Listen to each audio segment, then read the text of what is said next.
নমস্কার বন্ধুরা, আজকে আমি বানাচ্ছি আলুর মশলা পুর ভরা ইডলি। ইডলি মশলার পুর ভরা ইডলিটা তোমরা সকালবেলা নাস্তার সঙ্গেও খেতে পারো, এমনকি রাত্রে ডিনারেও পেট ভরে যাবে খেয়ে। ইডলি বানানোর জন্য আমি নেব সুজি আমি এখানে নিয়ে নিয়েছি। সুজিটা নিয়েছি আমি এই একটা বাটির পরিমাণে দু বাটি সুজির জন্য আমি নিচ্ছি। দু বাটি সুজিটা আমি এক বাটি দই দিয়ে মেখে রেখে দেবো। এক বাটি দই নিয়েছি, দইটা দিয়ে আমি সুজিটা এখন মাখিয়ে রেখে দেবো। 15 মিনিটের মতো ঢাকা দিয়ে রেখে দেবো। শুকনো শুকনো হলে একটু জল দিয়ে দেবো। জল দিয়ে এটা আমি ভালো করে মেখে নিয়ে ঢাকা দিয়ে রেখে দেবো। এটা খেতে ভালোই লাগে বন্ধুরা, তোমরা একবার অবশ্যই বানিয়ে রাখবে, দারুণ টেস্টি হয়। জলটা দিলাম, জলটা দিয়ে মাখিয়ে রেখে দিচ্ছি। এটা বানিয়ে দেখবে, খেয়ে দেখবে বন্ধুরা, দারুণ লাগে। সন্ধ্যাবেলা ডিনারে তো দারুণ, রাত্রের জন্যে আমি এটা মশলা বানানোর জন্য আমি আলুটা তো সিদ্ধ করে রেখেছি আর কড়াইয়ের মধ্যে নিয়ে নিয়েছি। তো কড়াইয়ে তেল গরম করতে দিয়ে দিয়েছি, তার মধ্যে দিলাম একটু সর্ষে ফোড়ন দিলাম। সর্ষেটা একটু পেকে গেলে ওতে দেবো ক্যারি পাতা। আমার কাছে ক্যারি পাতা কাঁচা নেই, তাই আমি শুকনোটা দিলাম। তোমাদের কাছে কাঁচা থাকলে কাঁচাটা অবশ্যই দিও। শুকনো ক্যারি পাতাটা পেকে যাওয়ার পর আমি দিলাম পেঁয়াজ কুচিটা দিয়ে কিছুক্ষণ ভেজে নেবো, লাল লাল করে ভেজে নেবো। ভেজে নেওয়ার পর নেড়ে চেড়ে ভালো করে ভেজে নিচ্ছি। পেঁয়াজ কুচিটা ভেজে নেবো। আর এই ইডলিটার সঙ্গে তোমরা অবশ্যই একটা চাটনি বানিয়ে নেবে। চাটনিটা আমি এখানে বানানো দেখাচ্ছি না, কিন্তু একটা নারকেলের চাটনি হোক কি বাদামের চাটনি হোক, দারুণ লাগে ইডলিটার সঙ্গে খেতে। আমি পেঁয়াজটা ভাজা ভাজা হয়ে গেছে, এর মধ্যে দিলাম হলুদ গুঁড়ো আর লঙ্কা গুঁড়ো দিয়ে এটা ভালো করে নাড়িয়ে চাড়িয়ে নিলাম। নাড়িয়ে চাড়িয়ে নেওয়ার পর এতে আমি দিয়ে দেবো আলুটা তো আমি আগেই সিদ্ধ করে রেখেছি বললাম। আচ্ছা, আমার বাড়িতে একটু পনির পড়েছিল, পনিরটা ভাবলাম কেন পড়ে থাকবে, অল্প ওই আছে, তাই এই ট্রাফিংটার মধ্যে দিয়ে দেবো। পুরটা যে বানাবো পুরটার মধ্যে আমি দিয়ে দেবো পনিরটা। দিয়ে তার ওপর থেকে আমি যে আলুটা সিদ্ধ করে রেখেছিলাম, আলুটা সিদ্ধ করে হালকা মেখে রেখেছিলাম, এটা আমি দিয়ে কড়াইয়ের মধ্যেই একটু নাড়াচাড়া করে নেব।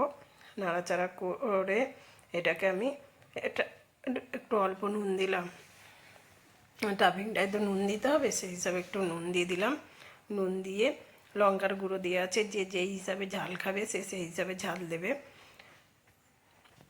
কেন একটু পুর ভরা তো, পুরটা একটু ঝাল ঝাল হলে ভালো লাগবে, যে যেমন ঝাল খেতে চাইবে। বাচ্চাদের জন্য ঝালটা কম দেওয়াই ভালো, কেন এইটা বাচ্চারা বেশ ভালোই পছন্দ করে। আর নুনটা দিয়ে আমি একটু নাড়াচাড়া করে নিচ্ছি। নাড়াচাড়া করে মিক্স করে এটা আমি নামিয়ে নেব। নামিয়ে নিয়ে এবার আমি একটা ছোট ছোট লেচির মতো কেটে একটু চ্যাপটা করে দিচ্ছি, যাতে পুরটা দিতে হবে তো এর বাটির মধ্যে দিতে হবে। আমি বাটিতে বানাবো ইডলিটা, বাটির মধ্যে বানিয়ে সেই হিসাবে আমি চ্যাপটা করে নিয়েছি, যেমন চপ বানায় সেই হিসাবে একটু মোটা মোটা করে। এদিকে আমার যে সুজিটা মেখে রেখেছিলাম দেখো ফুলে গেছে, ফুলে গিয়ে কতটা বেড়ে গেছে। এতে এবার আমি নুন দিচ্ছি, পরিমাণ মতো নুনটা লাগবে।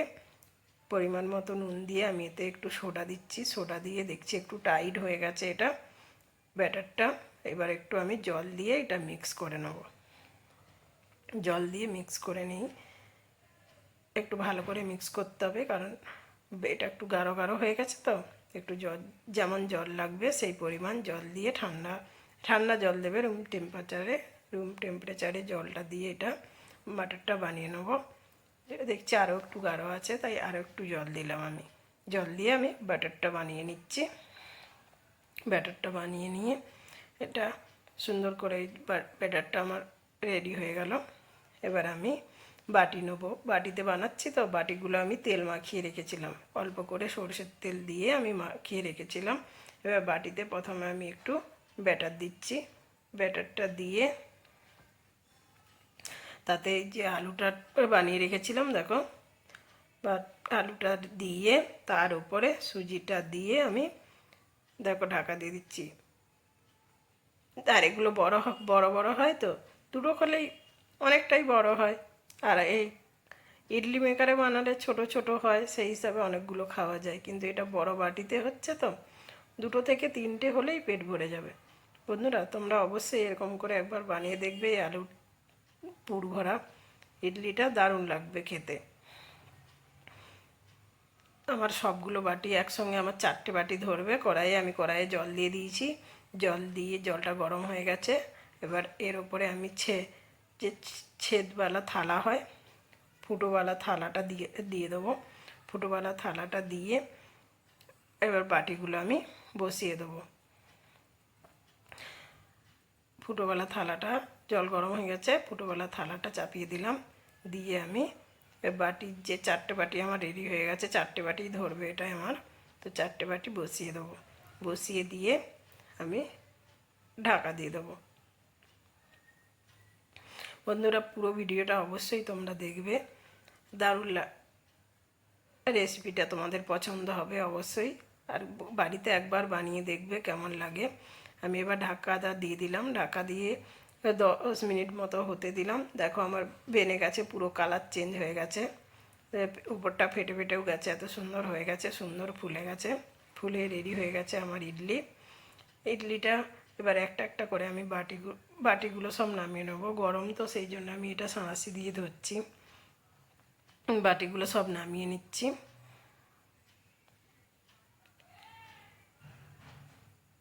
একটা একটা করে আমি বাটিগুলো সব নামিয়ে নিলাম।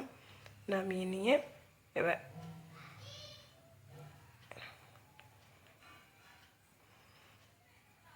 আমি একটা খুলে দেখলাম ঠিক মতো হয়েছে নাকি, দেখলাম ঠিক আছে।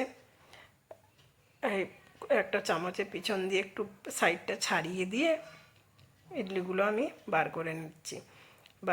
বার করে নিচ্ছি গোল করে। বেশি কিছু করতে হচ্ছে না, সুন্দরভাবে ছেড়ে যাচ্ছে, কারণ তেল লাগানো আছে, সুন্দরভাবে ছেড়ে গেল, শুধু চামচ দিয়ে ঘুরিয়ে দেওয়া। আমার একসঙ্গে 4টে হয়ে গেছে, আর বাকিগুলো আমি বসিয়ে দিয়েছি। এবার আমি একটা কেটে দেখাচ্ছি, দেখো কি সুন্দর ভেতরে পুরটা ভরা হয়ে পুরটা আছে, কেমন সুন্দর লাগছে ভেতরে। দেখো এটা আমি কেটে নিচ্ছি।